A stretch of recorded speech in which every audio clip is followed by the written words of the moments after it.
In Tahrir Square last Tuesday, as on many other occasions, when Muslims went down to pray, they were protected by Egypt's Christians.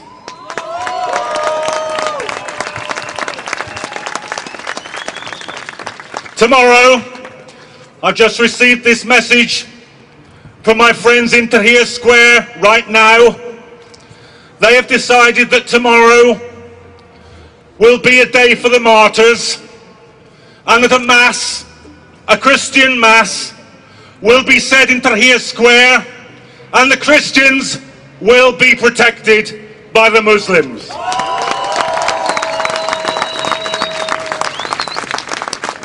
So my message to David Cameron today is this: don't lecture us about British values. I'm interested in Egyptian values.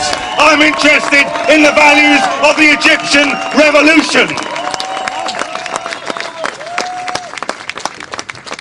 It's no mistake, you know, that speech is made by Cameron today. Perhaps no mistake, it's made in all places in Munich today. Because the BBC rants this morning about the threat of the Muslim Brotherhood taking over in Egypt, and at the same time the Prime Minister of Britain is ranting in Munich about the threat from the enemy within. Now let's be absolutely clear. What every Muslim I talked to said in Egypt, what every Christian I said to talked in Egypt, what every socialist I talked to said in Egypt, what every trade unionist I talked to in Egypt said: this is a people's revolution against the plutocrats, the murderers, the torturers, the globalizers, the corporations. That's the revolution in Egypt. What incredibly brave people they are. What incredibly brave people they are. Organised so brilliantly. When I went into Tahrir Square, as Tarek said, there was cooperation between the army, at least some of the rank and file soldiers. The rank and file soldier, the squad, he asked to see my identity. I showed him my passport. He then passed me over to a woman in a full burqa who searched my bag, apologised and said it's for our own safety. Now I recommend this policy to the British Airports Authority.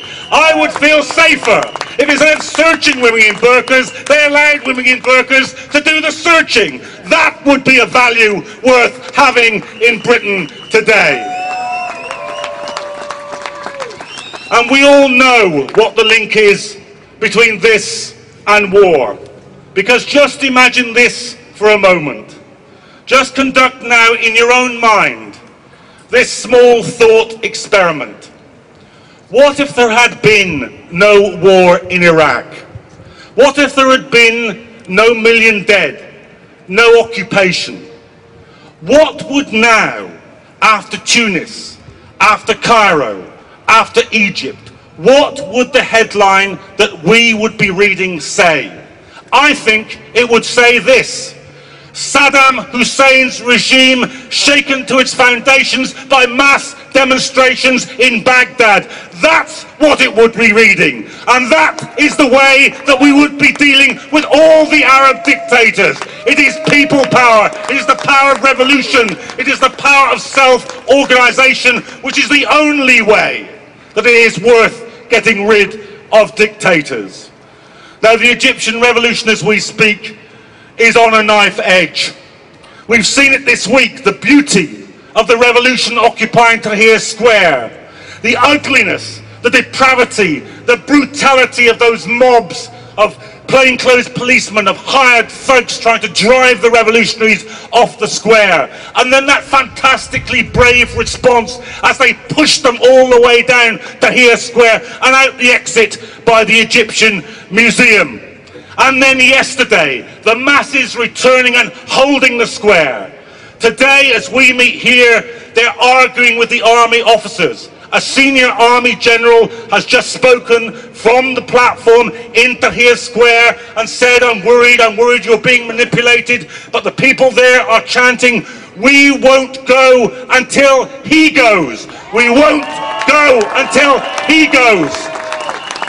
The soul, the heart, the existence of the Egyptian revolution is at stake. And every last thing that we can do, every last protest, every last meeting, every last letter, every last message, you must do it. Because this revolution is a profound revolution. It can alter the whole imperial architecture of the Middle East. It can deal at one moment the single biggest blow that could be delivered to Islamophobia. It can give a beacon of hope to working people and poor people the globe over. So today, recommit yourselves. Every last piece of energy, imagination, initiative, activity, everything for the Egyptian revolution.